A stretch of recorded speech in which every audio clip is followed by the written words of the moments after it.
Hello and welcome to the Tarkus Zone. Thank you for joining me. Today we're going to be talking about my Royal Enfield motorcycle, the Classic 350. This is just an update video. I've got 800 miles on it. I've owned it a month. Now I did bring it for its first service about a week ago. They looked over the bike. They seemed that it was fine, and on the way I went.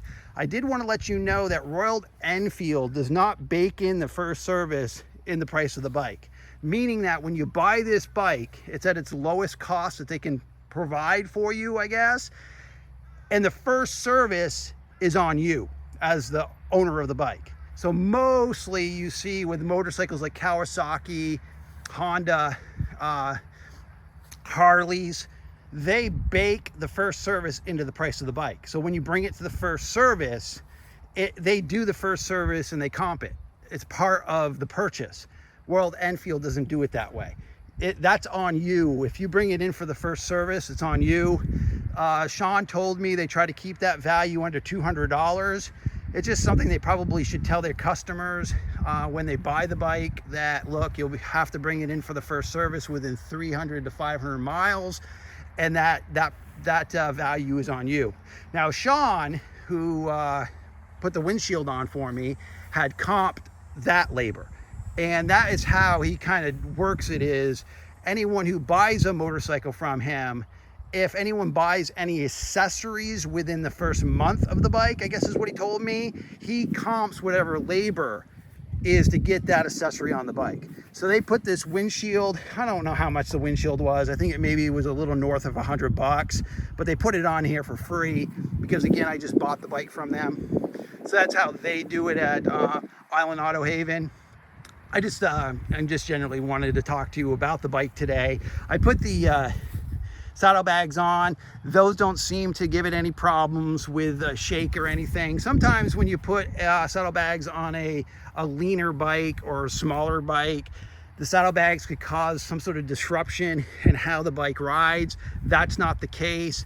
This bike can easily get to 60 miles an hour without any issues. Past that mark, it does okay, but if you hit major hills, you will run out of juice. You'll run out of inertia or speed or whatever you want to call it.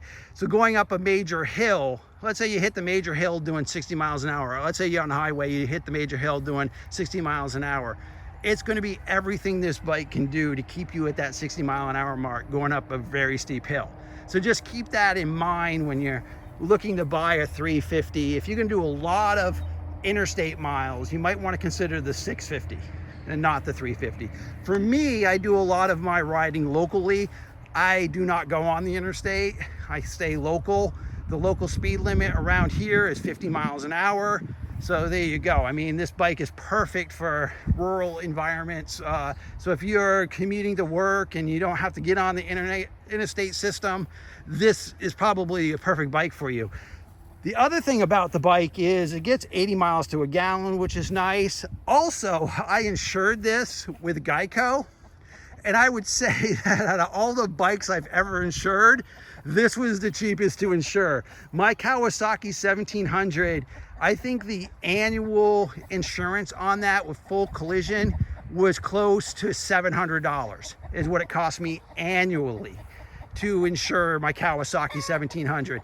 This bike annually for the entire year was $48, and that was with collision included, and a rider that I had added to it in case I get sued.